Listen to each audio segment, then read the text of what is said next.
Lumetam Jena Taisme Shigurave Namaha. Namam Vishnu Padaya Krishna Prestaya Bhutale Shrimate Bhaktivedanta Swami Niti Namine. Namaste Sarasvati Devi Kaulavani Pracharine Nirveshesha Sunyavadi Prachatyadi Shatarine. Jai Shri Krishna Chaitanya Prabhu Nityananda Shri Advaita Gadadhar Shivasadi Gaur Bhaktavinda. Hare Krishna Krishna Krishna Hare Hare, Hare Rama Rama Rama Hare Hare. Bienvenue à tous, bienvenue à Shyamala. Donc on va lire aujourd'hui un verset du Srimad Bhagavatam. 9e chapitre, verset 1. Donc page 259.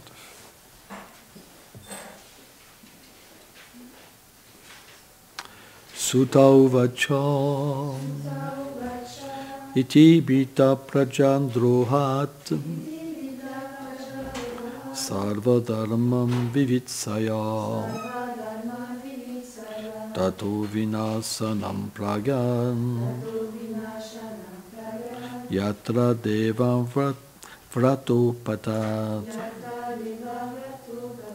Sutta dit, Yudhishthir, effrayé par la pensée d'avoir causé d'atroces souffrances à tant de personnes, voulait être éclairé à propos des principes religieux par Devavrata, Bhishma.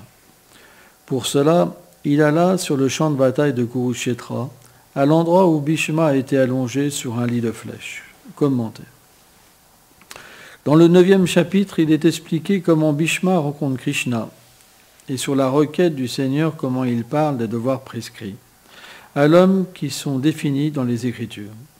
Bhishma a reçu de son père la bénédiction de quitter son corps lorsqu'il le désirait.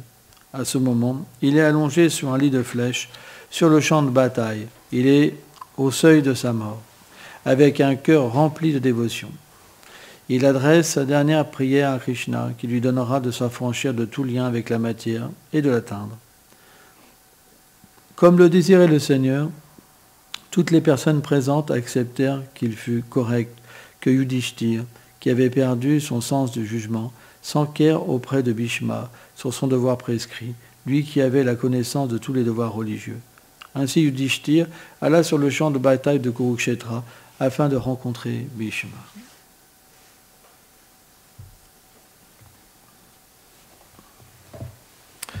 C'est la nature des dévots du Seigneur de toujours s'enquérir d'un autre Vaishnava sur ce qu'ils doivent accomplir. Un dévot jamais n'agit indépendamment. Parce que lorsqu'on agit par nous-mêmes, ce n'est pas considéré comme du service de dévotion, mais comme de l'activité intéressée. Il faut être beaucoup qualifié pour agir et pouvoir directement parler à Radha et Krishna, aux associés éternels du Seigneur suprême. À moins qu'on soit sur ce plan-là, c'est très dangereux. On peut faire croire qu'on est un grand dévot du Seigneur, mais il y a des symptômes.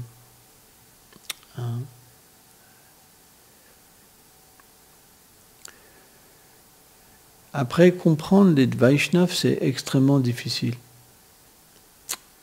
Parce qu'ils ne sont pas sur une nature de neutralité.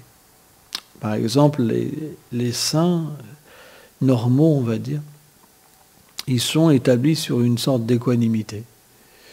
Ils ne sont ni affectés par la douleur et le bonheur, et par les atrocités ou les choses bien de ce monde. Ils sont simplement situés dans l'âme, quelque peu.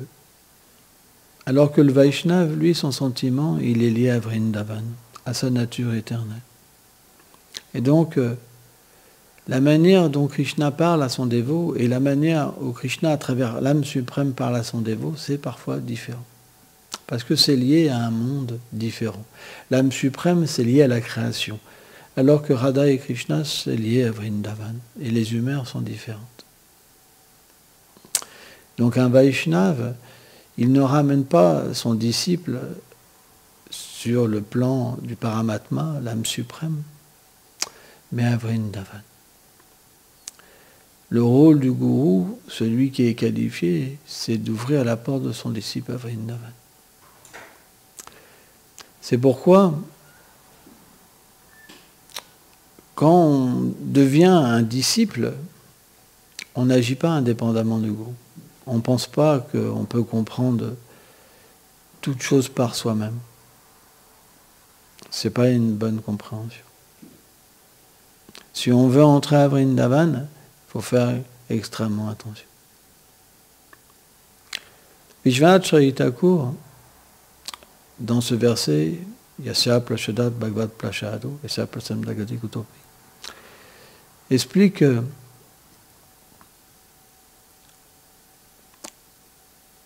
la satisfaction du maître spirituel, c'est le point de mire. Prabhupada, souvent, dans ses livres, il revient souvent sur ce point-là. Si le gourou est satisfait, alors on est bien situé. Si le gourou n'est pas satisfait, on devient déchu. Parce que, comment on peut nous satisfaire directement Krishna?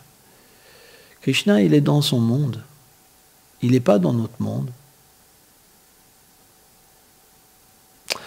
Donc, le gourou, c'est comme une personne qui est à la fois dans le monde de Krishna et à la fois dans le monde matériel. Ça veut dire que quand il est touché, ça touche là-haut. Vous comprenez? C'est pour ça que le but du disciple, Prabhupada nous explique, c'est de satisfaire le maître spirituel. Après, chacun est libre de faire ce qu'il veut. Et ça, c'est quelque chose qui est important. Il y a un principe très rigide, mais il y a un principe de liberté aussi. Nos écritures sont extrêmement rigides. Les écritures au niveau de la bhakti, c'est extrêmement rigide. Super rigide. Parce qu'on considère que quand le disciple il agit indépendamment, il chute. Prabhupada explique ça. C'est fini.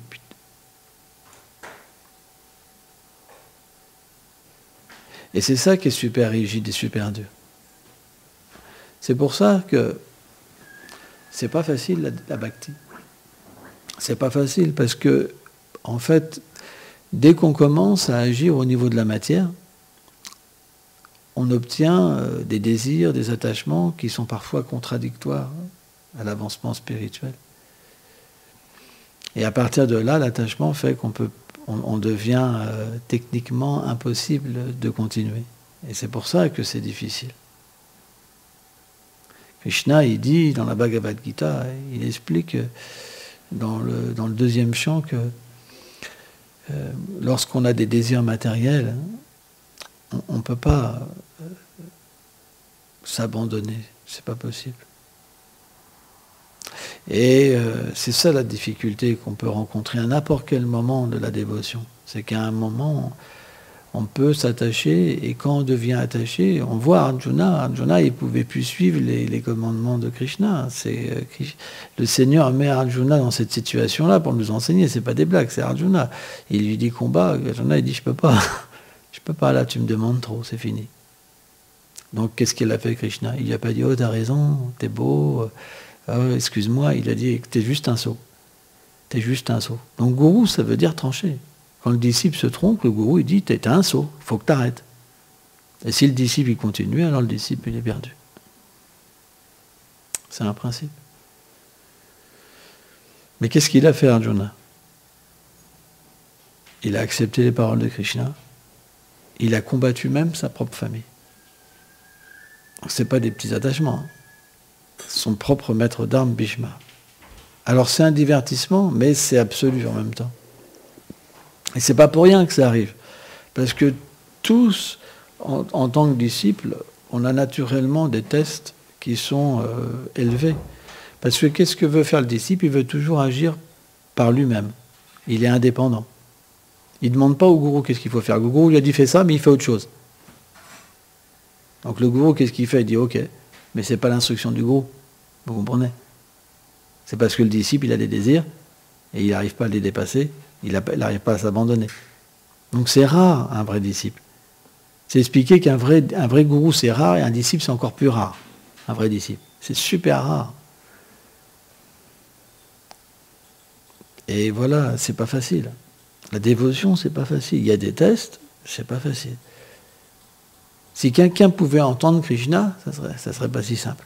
De faire ce que Krishna voudrait, je vais vous dire que il n'y a pas beaucoup de personnes qui pourraient faire ce que Krishna veut.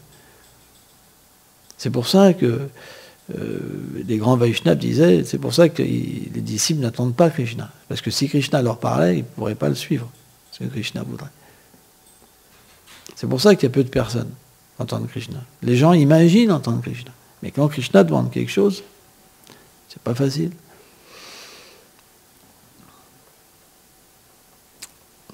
Prenons, par exemple, Prabhupada. Prabhupada s'est tellement fait critiquer. Mais il s'est fait rejeter par tout le monde, Prabhupada. Juste par certaines personnes, il a été accepté, mais il y en a beaucoup qui l'ont rejeté. Ils le critiquaient sur ce qu'il avait fait, etc., etc., etc. Donc c'est pas simple. C'est pas simple. Accepter ce que Krishna dit, c'est extrêmement difficile. Si Krishna dit quelque chose de facile, ça va, mais si Krishna dit quelque chose de très difficile, le dévot n'a pas le choix, il doit le faire.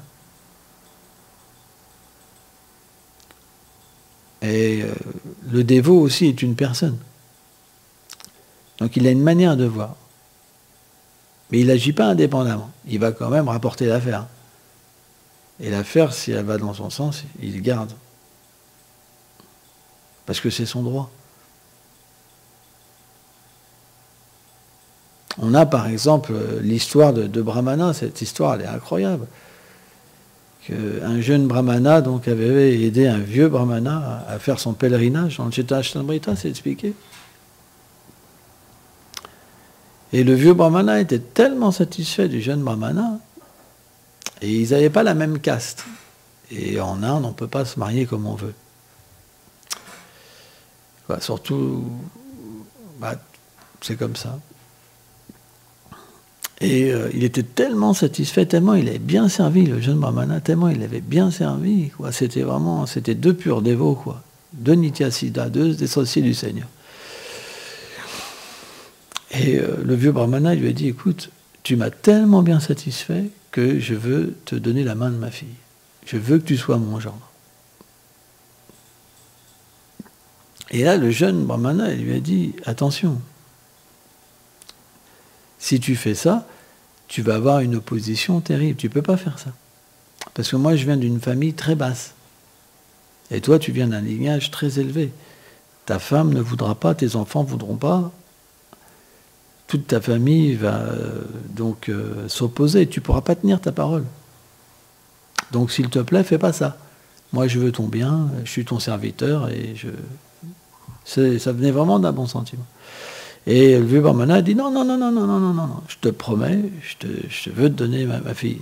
Et alors, le jeune Brahmana, il dit écoute, alors fais cette promesse devant Gopal, devant la déité. Et donc, ils ont fait cette promesse, le vieux Brahmana a fait cette promesse, je promets devant Gopal que je donne ma fille à ce jeune Brahmana. Et donc, ils sont rentrés. Et là, le vieux Brahmana, il s'est dit, ouah là. Parce qu'il a réalisé. Il dit, comment je vais faire maintenant pour annoncer ça à ma famille? Donc il a annoncé, et dès qu'il a annoncé, la mère, elle a fait, sa femme, elle a fait, si tu fais ça, je me suicide. Tu vois? Et là, le vieux Brahmana, il était dans la confusion totale. Il a dit, oh là, qu'est-ce qui va m'arriver? Et donc, le vieux Brahmana, il avait un fils qui était un athée. Et donc il avait conçu que de toute façon, il fallait qu'il aide son père. Et dès qu'il allait arriver, ce jeune Brahmana, pour réclamer la main de sa sœur, il allait sortir avec un bâton, le battre, et inventer toute une histoire, comme quoi qu'il avait drogué son père, le forcer à faire cette promesse, etc., etc., etc. Donc il avait tout préparé un coup pour classifier l'affaire. Et donc, quand le jeune brahmana est arrivé pour réclamer la main de la fille du vieux brahmana, le vieux brahmana, il restait sans rien dire, et son fils, finalement, a coursé le jeune brahmana. Mais qu'est-ce qu'a fait le jeune brahmana? Il n'a pas laissé l'affaire, il a convoqué tout le village. Parce qu'en fait, dans les villages en Inde, la justice se règle un petit peu comme ça. Hein. Il n'y a pas forcément de tribunal, surtout à cette époque-là. Et donc, ils ont débattu devant tout le village. Et le jeune brahmana dit, regardez, il ne peut pas tenir sa promesse. Tout ça parce que ses membres de sa famille, ils sont opposés. Et le fils disait, menteur, tu as drogué mon père, tu voulais son argent, c'est ça, maintenant tu veux la main de ma sœur. Et donc, le jeune brahmana, il dit, il a fait une promesse devant Gopal. Alors, son fils disait, comme il était athée, il pensait, de toute façon, Gopal, il ne pourra pas venir témoigner, ça, on est tranquille. Tu vois. Et donc, il a dit, j'accepterai ce que tu dis à une condition, c'est que Gopal vienne témoigner personnellement. Et là, ça a été accepté. C'était la clause. Donc, tout le monde était content, parce que le jeune brahmana, il avait tellement une foi en Krishna que pour lui, ce n'était pas un problème. Le fils, lui, c'est impossible qu'une déité se déplace. Et le vieux brahmana, il était là, je m'abandonne. Donc, tout le monde était quelque part, on allait voir ce qui se passait. Donc, le jeune brahmana, il a refait des centaines de kilomètres. Et il est arrivé devant la mortie de Gopal, et il a dit, oh Gopal, il faut que tu m'aides. Il y a un dilemme. Le vieux brahmana, il ne peut pas tenir sa promesse. Pas parce qu'il n'est pas véridique, mais parce qu'il n'a pas le choix. Je lui avais dit, il ne peut pas. Donc, comme on a fait ce vœu devant toi, il a fait ce vœu devant toi, tu dois témoigner. Et là, Gopal, il dit, ok, va, retourne là-bas, j'arrange tout. Il dit, non, tu dois venir. Mais il lui dit, mais on n'a jamais vu une déité qui marche quand même, qui se déplace. Il dit, non, tu dois venir. Donc, il lui a dit, d'accord. À une seule condition, c'est que tu me cuises 1 kilo de riz tous les jours et que tu te retournes jamais pendant que je marche. Tu pourras voir que je marche au tintement de mes clochettes. Donc, ils ont commencé à partir. Et tous les jours, le brahmana, il entendait Gopal marcher derrière lui. Il lui cuisinait 1 kilo de riz, etc., etc., etc. Et arrivé à pas très loin du village, il n'entendait plus les clochettes. Et là, il s'est dit, mince, qu'est-ce qui se passe? Il s'est retourné et la mortie de Gopal, elle s'est figée.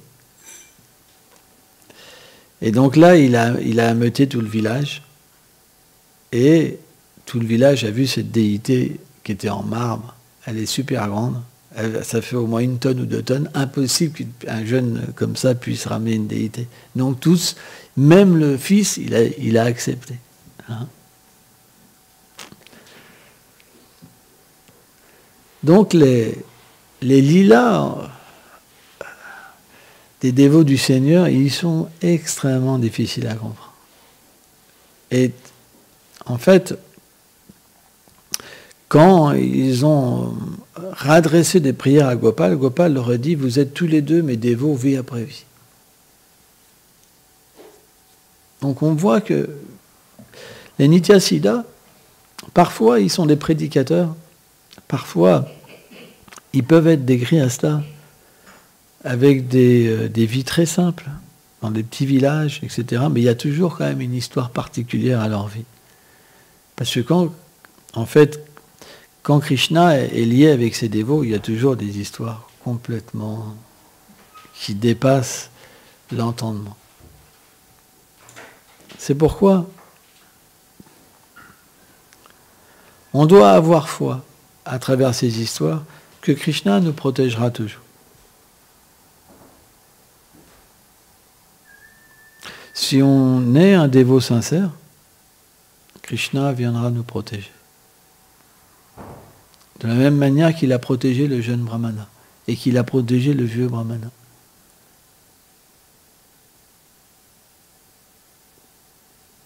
C'est un principe.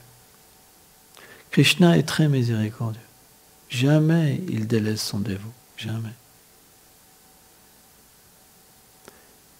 Oui?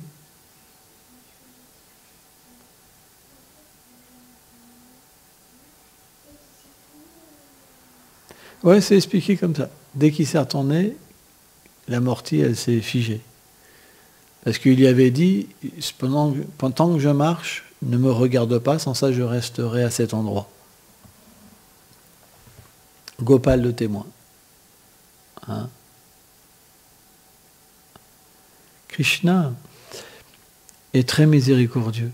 Bien qu'il mette ses dévots dans des situations difficiles, en même temps, le dévot a toujours la possibilité de se sortir de cette situation par sa miséricorde. C'est une réalité. Après, le pur dévot, c'est quelqu'un que Krishna protège personnellement.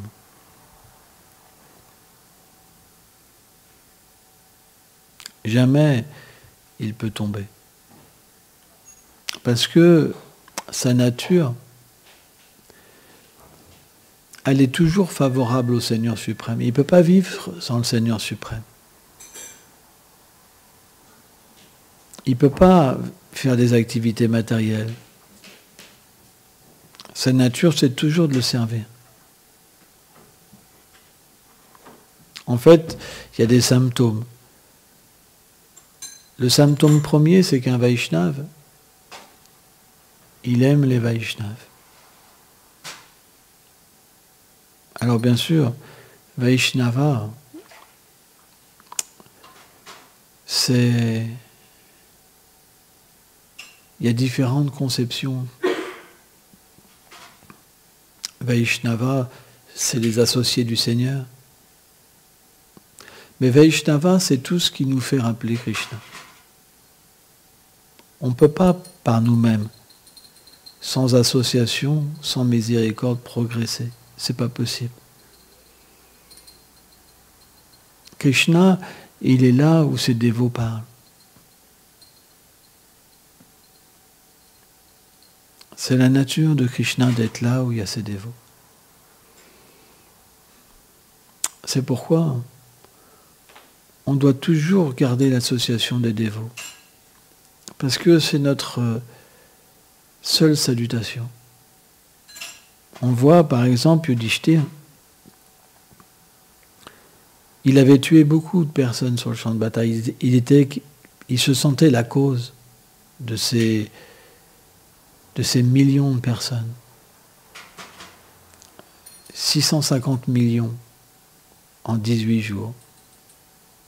Vous vous rendez compte? 650 millions de personnes sur un même endroit en 18 jours.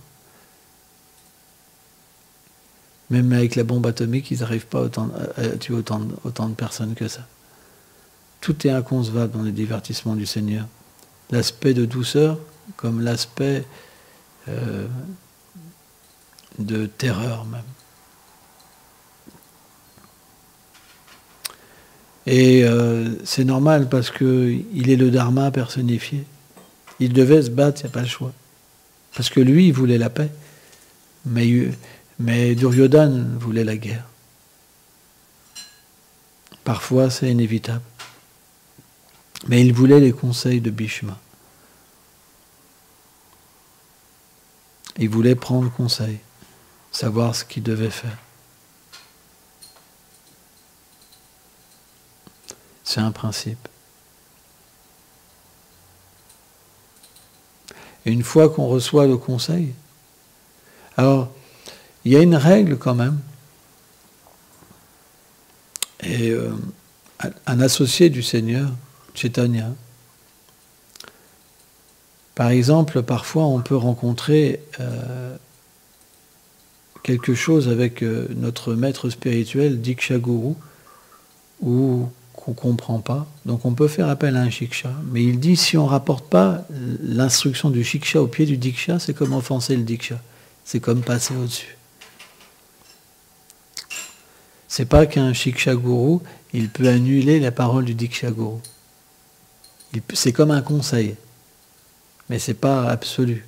Parce que cet associé-là explique que c'est considéré comme gourou à part. C'est compliqué. C'est extrêmement compliqué. C'est pas moi qui fais les règles. Hein?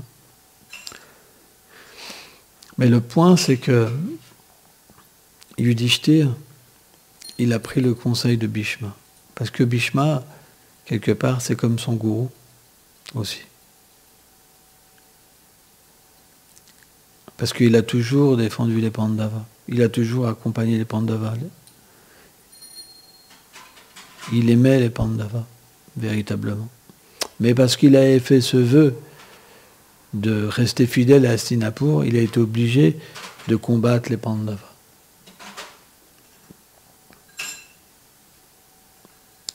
Et finalement, Yudhishthir, il revient au pied de Bhishma.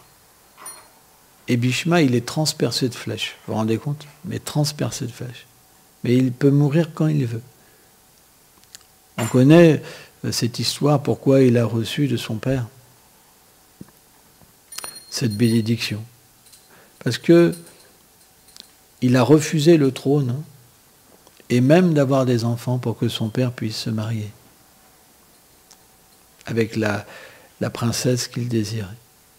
Et quand son père, il a entendu ça, il lui a dit, alors je te donne le vœu, je te donne cette bénédiction que tu pourras quitter ton corps au moment que tu voudras. Et là, bien que Bhishma se vidait de son sang, et qu'il était transpercé de flèches, il ne mourrait pas. Il attendait ce moment de pouvoir avoir le dernier darshan de Krishna. Et donc c'est la raison pourquoi Krishna est venu. Et il a donné un très bel enseignement. Mais il a avoué quand même que maintenant qu'il s'est vidé de son sang, il s'est purifié de ses fautes. Et après, en captivant de ses yeux le Seigneur, et en mettant ses pieds pareils au lotus sur son cœur, alors il a quitté son corps. C'est la raison pour laquelle on dit qu'Haridas Thakur, quand il a quitté son corps aussi, dans la présence de tous les associés du Seigneur, et qu'il a pris les 12 pieds du Seigneur Chaitanya Mahaprabhu contre sa poitrine et qu'il a fixé comme deux abeilles le visage pareil au dessus du Seigneur Chaitanya Mahaprabhu, c'est expliqué, c'est comme Bhishma quand il a quitté son corps. C'est très beau. Et Chaitanya Mahaprabhu était tellement,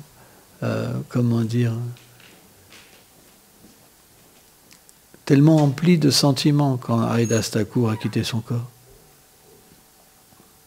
Il l'a pris dans ses bras, il a baigné son corps dans la mer, il a creusé avec ses mains le Samadhi, Mahaprabhu.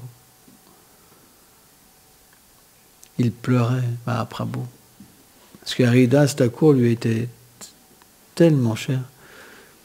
Il était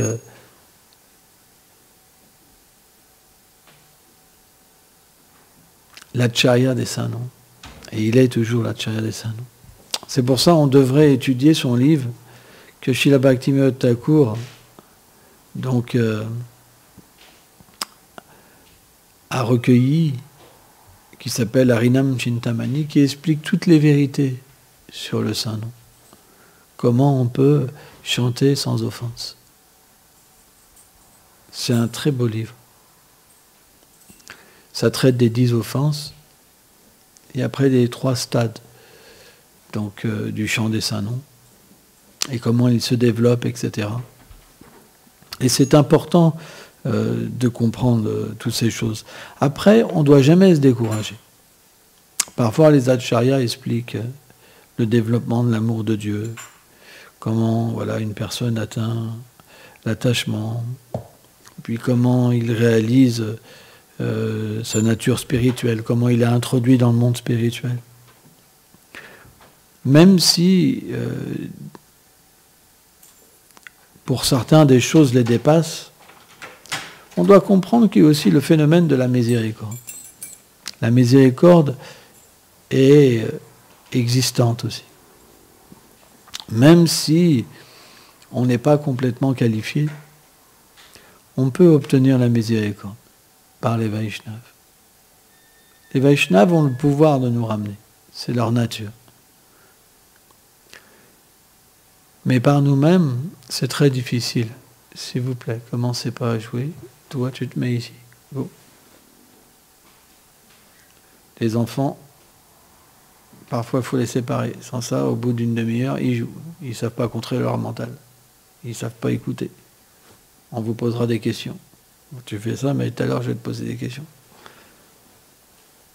On verra si ça sera comme ça. Hein? Apprendre à tous été enfants. Hein?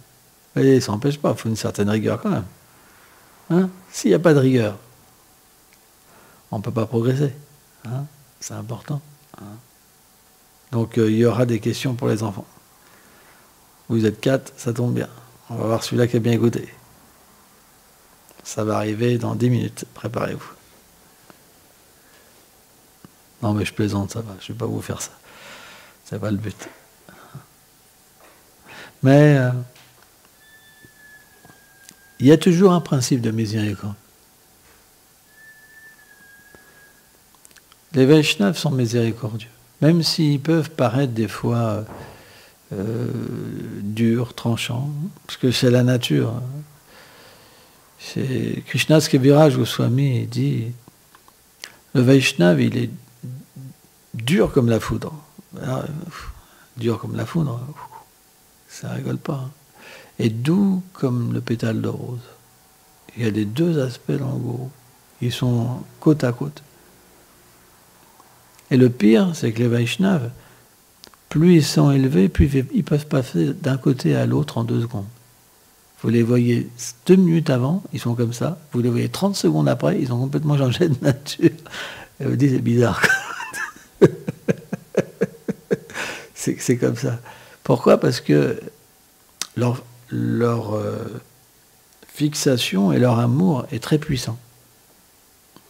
Donc quand ils se mettent en colère, c'est comme la bombe atomique. Et quand ils sont doux, c'est plus doux que doux.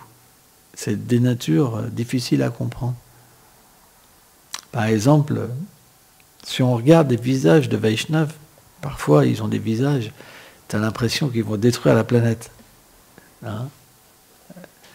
Un jour, Prabhupada, j'aime bien cette histoire-là, il avait un visage très grave, vraiment grave. Et quelqu'un lui avait dit, vous n'aviez pas l'air très heureux, ou quelque chose comme ça. Et Prabhupada dit non, au contraire, c'était un moment de très grande félicité.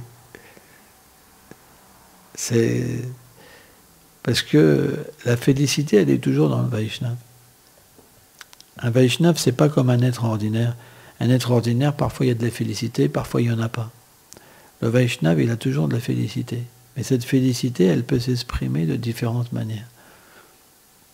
C'est ça qui diffère un petit peu le yogi classique, Shanta, où il est dans l'équanimité, et le bhakta qui est animé par des désirs transcendantaux. C'est comme ça. C'est pourquoi c'est un petit peu difficile à comprendre. On voit par exemple Gauridas Pandit,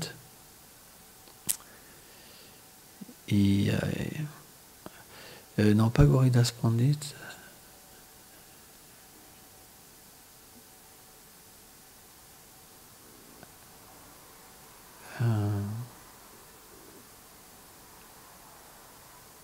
le disciple de Gauridas Pandit. Quoi, bref. Il avait frappé son disciple tellement fort.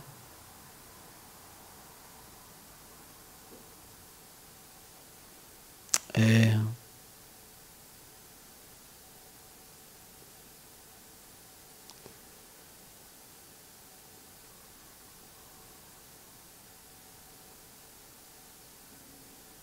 pour ça, c'est très, très difficile à comprendre les...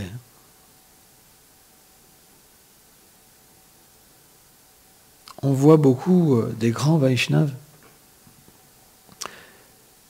Il restait, Prabhupada dit que quand il y a la sentence, en fait, même des brahmanas qui sont mécontents, On devrait simplement avoir les mains jointes et accueillir leur courroux comme une miséricorde.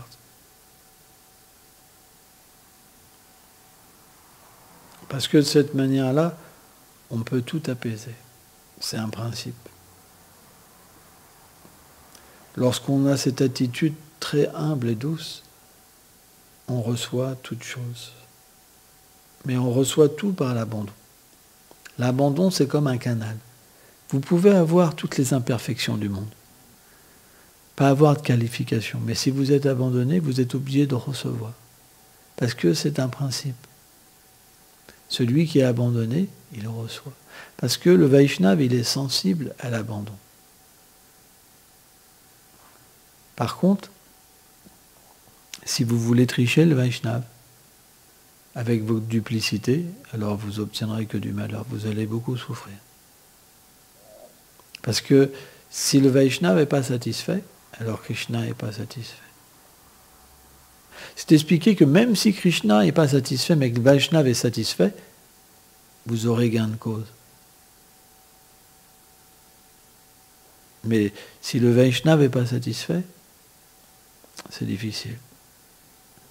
Ou alors il faut vraiment, bien sûr, si quelqu'un est un associé du Seigneur, même si un Vaishnava n'est pas satisfait, si c'est le désir du Seigneur que ça se fasse comme ça, à un moment ou à un autre, ça s'harmonise. On voit certains dévots ont eu des histoires. Shyamananda Prabhu, par exemple. Shyamananda Prabhu, qui a dû désobéir à son gourou. Parce que Shrimati Radharani lui avait demandé donc, d'ouvrir finalement une autre filiation spirituelle. Il avait reçu un tilak différent, un nom différent, un mantra différent. Son gourou, comme il avait quitté la voie du Sakyaras pour accepter le Madhuryaras, il l'avait frappé. Hridayananda. Il l'avait frappé. Pourtant, c'est des associés éternels du Seigneur. C'est difficile à comprendre. Extrêmement difficile. Il avait trouvé les clochettes de cheville de Radharani de son pied droit.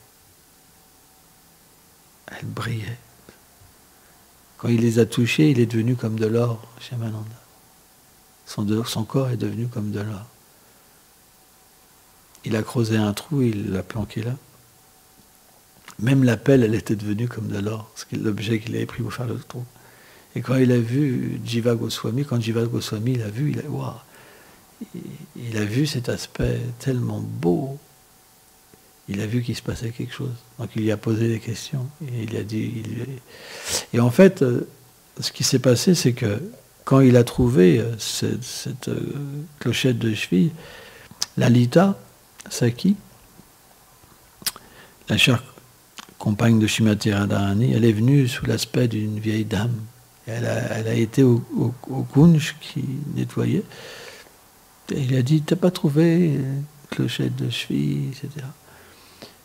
Et parce que ma maîtresse, elle la cherche, et elle m'envoie. Et là, Shyamananda a dit, si, mais je la donnerai à son propriétaire. Et là, Lalita a dit, oh là, comment je vais faire? Donc elle a dit, écoute, je suis Lalita Saki, c'est Radharani qui m'envoie. Et s'il te plaît, tu dois me le donner. Et là, Shyamananda Prabhu, il a été pris d'extase, il dit, oh, tu es Lalita, montre-moi ta forme. Et là, elle lui a dit, c'est pas possible. Tu peux pas voir ma forme. S'il te plaît. Et donc, elle lui a fait voir sa forme, mais elle lui a mis, en fait, ce bijou sur son front, comme ça. Hein? Et elle a dit, à partir d'aujourd'hui, tu appelleras Shyamananda. Et donc, quand il est revenu, Jiva Goswami, il avait un tilak comme ça, complètement en extase, tu vois. Il brillait, quoi. Il brillait d'amour, quoi. La miséricorde de Lalita. Quoi. Et là, il a vu Jiva Goswami qu'il se passait quelque chose, donc il lui a tout raconté. Et Lalita lui avait dit qu'il ne devait rien dire à personne. Et donc ça commençait à se savoir qu'il s'appelait différemment. Et c'est venu aux oreilles de son gourou. Et là, il a dit, quoi? Qu'est-ce qui se passe? Donc, il a envoyé une lettre quand même pour s'expliquer chez Shivananda. Voilà, j'ai fait un rêve, etc., etc. Et là, son gourou, il a été vraiment en colère. Il dit, c'est pas vrai. En fait, c'est Jiva Goswami qui l'a réinitié. Et donc là, il a convoqué tous les associés du Seigneur qui restaient pour aller juger Jiva Goswami. Le truc de fou.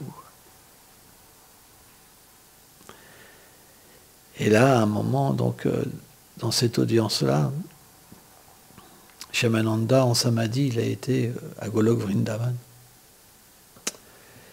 Et là, donc, il a été au pied de Radharani et il y avait Subal. Parce que Subal, c'est Gauridas Pandit. Et il a dit, Subal, elle lui a dit, s'il te plaît, règle ce problème. Donc, Subal, il a écrit son nom sur sa poitrine. Il lui a dit, c'est simple, ils vont essayer d'effacer ton nom, mais ils verront qu'ils ne pourront pas, donc ils vont comprendre après. Et c'est exactement ce qui s'est passé. C'est qu'ils ont essayé d'effacer le nom, mais ils ne pouvaient pas.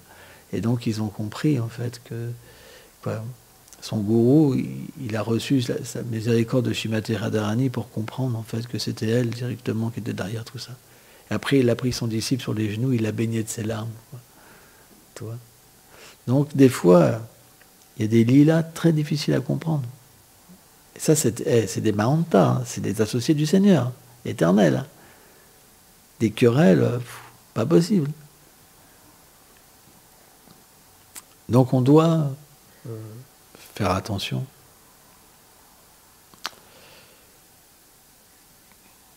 Qui est qui, c'est très difficile à savoir. Parce que même Hridayanda, il ne pouvait pas savoir. Vous vous rendez compte? Parfois, Radharani, elle cache même à ses associés qu'est-ce qui se passe.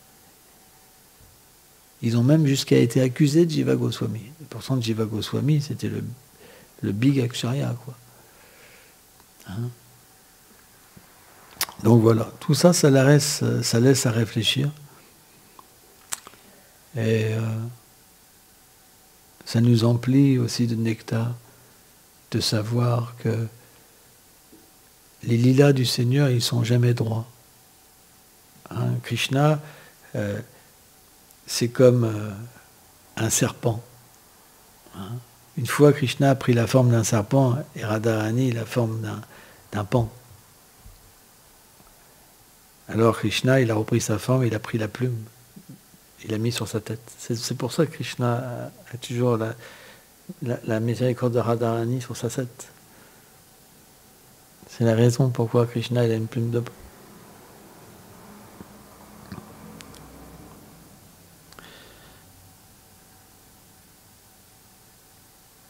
On doit sortir de notre petit monde. C'est bien plus élevé qu'on pense.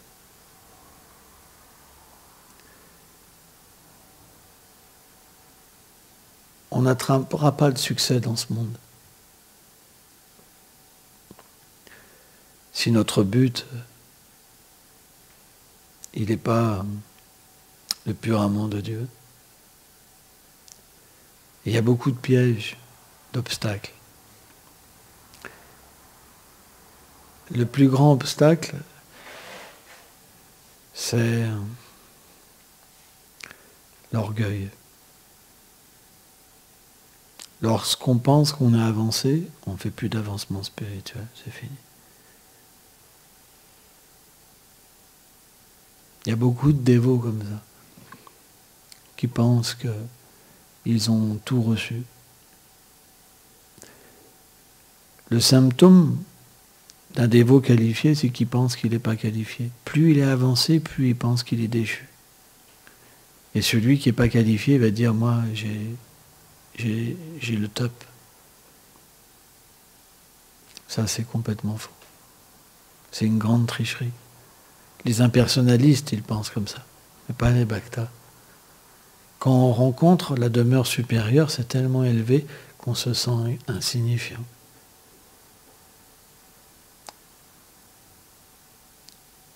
Des fois, il y a les dévots, leur mental, où ils se déconnectent. Ok, je vois qu'il y en a qui sont fatigués. Ciao, complemente.